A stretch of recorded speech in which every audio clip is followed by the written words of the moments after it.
நண்பர்களே, இந்த அமர்வில் 4 கட்டுரைகள் ஒப்பிலக்கிய துறையை சார்ந்தவை படிக்கப்பட இருக்கின்றன. ஒப்பிலக்கியம் என்பது மேலை நாடுகளிலே 60களில் கொடிகட்டி பறந்த ஒரு துறையாகும். அப்பொழுது மேலை பல்கலைக்கழகங்களிலே நடந்த கருத்தரங்கங்களிலும் மாநாடுகளிலும் ஒப்பிலக்கியத்தை பற்றி சொல்லும் போது ஒப்பிலக்கிய அமர்வுகள் ஓர் இலக்கிய அமர்வுகளை விட சிறப்பாகவும் பயனுடையவையாகவும் முருகியல் இன்பத்தை அதிகம் அளிக்கக்கூடியவையாகவும் இருக்கும் என்று சொல்லுவார்கள் பிரெஞ்சு ஒப்பியல் அறிஞர்கள். அந்த மாதிரியான கருத்தை கொண்டிருந்தார்கள். ஆனால் சென்ற நூற்றாண்டின் 80களிலும் 90களிலும் ஒப்பிலக்கியமானது தன்னுடைய செல்வாக்கை இழக்கத் தொடங்கிவிட்டது. ஒப்பிலக்கியம் எங்கு முற்றுமாக மறைந்து விடுமோ என்ற அச்சம் கூட எழுந்தது. ஆனால் ஒப்பிலக்கியத்தில் 2ஆம் தலைமுறையை சார்ந்த விற்பனர்களில் ஒருவராகிய சூசன் பாஸ்னட் போன்றவர்கள், சூசன் பாஸ்னட் என்பவர் இங்கிலாந்து நாட்டைச் சேர்ந்த பெண் அறிஞர், அவரை போன்றவர்கள் இல்லை, ஒப்பிலக்கியத்தை அழியவிடக்கூடாது, 3ஆம் உலக நாடுகளிலே அதன் இன்றியமையாமை அதிகரித்து வருகிறது என்று சுட்டிக்காட்டினார்கள். மேலே ஆதிக்கத்திலிருந்து விடுபட்ட நாடுகளில் தங்களுடைய இனத்தையும் தங்களுடைய மொழியையும் பண்பாட்டையும் இலக்கியத்தையும் முன்னிறுத்த வேண்டிய அவசியம் அந்த நாடுகளுக்கு இருக்கின்றது. எனவே அவர்கள் தங்களுடைய இலக்கியத்தையும் பண்பாட்டையும் மேலை இலக்கியங்களோடும் பண்பாடுகளோடும் ஒப்பிட்டு முன்னிறுத்தி காட்ட முனைவார்கள். அதற்கு ஒப்பிலக்கியம் தேவை என்ற கருத்தை வெளியிட்டார்கள். அது இப்பொழுது நிகழ்ந்து வருகிறது என்றே சொல்ல வேண்டும். இந்தியாவை பொறுத்த மட்டிலே ஒப்பிலக்கியத்தின் தேவை மிகவும் அதிகமானது என்று சொல்ல வேண்டும். இங்கு குறைந்தது 15 மொழிகள், உயிரோட்டமுடைய மொழிகள், சிறப்பான பழமையான இலக்கியங்களை உடைய மொழிகள் குறைந்தது 15 இருக்கின்றன. இந்த 15 மொழிகளுக்கும் உள்ள இலக்கியங்களை ஒப்பிட்டு பார்ப்பது, இன்றைய இலக்கியங்களை ஒப்பிட்டு பார்ப்பது ஒரு கைண்ட் ஆஃப் ஹெல்தி ரைவல்ரி தேவைப்படுகிறது இந்த இலக்கியங்களுக்குள்ளும் மொழிகளுக்குள்ளும்.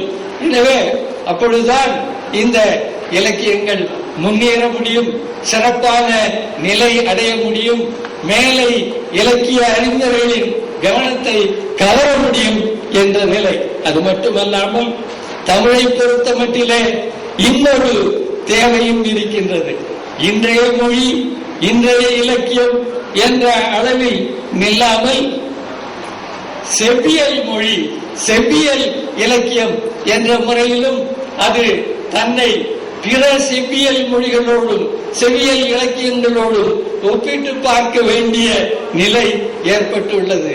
கிரேக்கம், லத்தீன், வடமொழி ஆகிய இலக்கியங்களோடு நம்முடைய செவ்வியல் இலக்கியங்களை, குறிப்பாக சங்க இலக்கியங்களை, குறிப்பாக 10 பாட்டு 8 தொகை ஆகியவற்றை கிரேக்க இலக்கியங்களோடும் ரோமானிய இலக்கியங்களோடும் வடமொழி இலக்கியங்களோடும் ஒப்பிட்டு பார்த்து சொல்ல வேண்டிய நிலைமை, அவற்றின் நிறைவுரைகளை பார்க்க வேண்டிய தேவை நமக்கு ஏற்பட்டுள்ளது. அந்த முறையில் நம்முடைய சங்க இலக்கியங்களை எடுத்துக்கொள்வோமானால் மேலை இலக்கியங்களோடு குறிப்பாக கிரேக்க, ரோமானிய, வடமொழி இலக்கியங்களோடு ஒப்பிட்டு பார்க்கும் போது இதனுடைய கவிதை இயல்,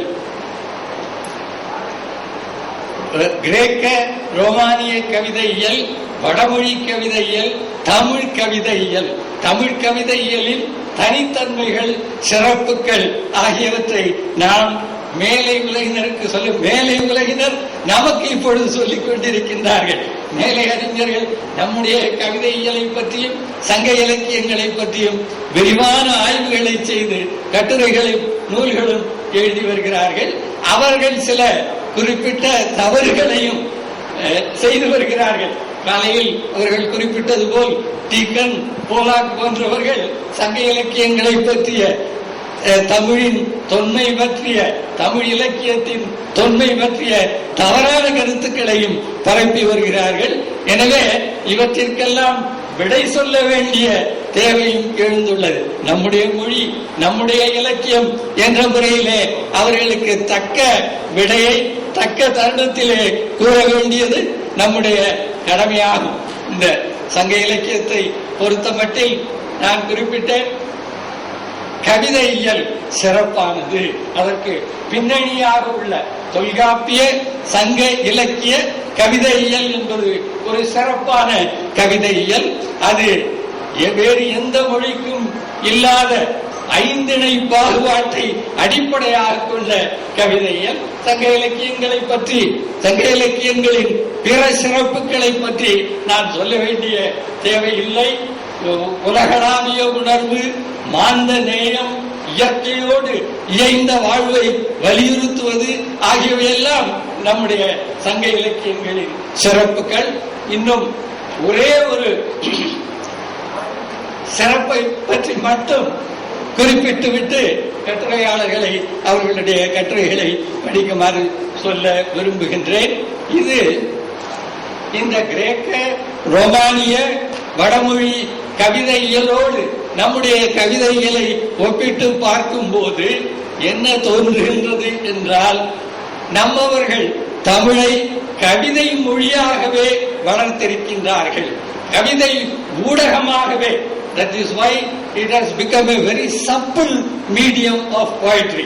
இந்த கவிதையியல் அவர்கள் கொடுத்திருக்கின்ற, நமக்கு விட்டு சென்றிருக்கின்ற கவிதையியல் எத்தகையது என்றால், எந்த விதமான புரட்சிகளுக்கும் தேவையில்லாமல், கவிதை உலகத்திலே புது கவிதை புரட்சி போன்ற புரட்சிகளுக்கெல்லாம் தேவையில்லாத ஒரு கவிதையியலை அவர்கள் நமக்கு அளித்து சென்றிருக்கின்றார்கள்.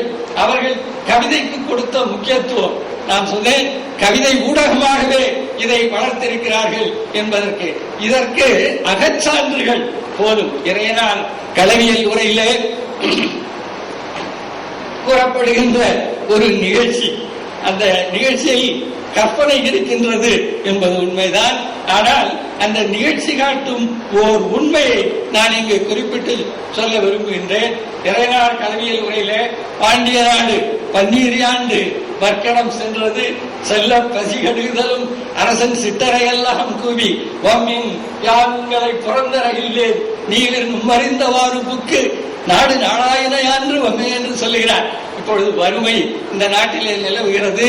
நீங்கள் வெளிநாடுகளுக்கு சென்று வாழ்ந்துவிட்டு பிறகு வறுமை ஒழிந்தபின் இங்கு வாருங்கள் என்று பாண்டியன் அறிஞர்களை அனுப்புகின்றார். வறுமை ஒழிகின்றது, அறிஞர்கள் திரும்புகின்றார்கள். அப்பொழுது கேட்கின்றார், இலக்கணம் வல்ல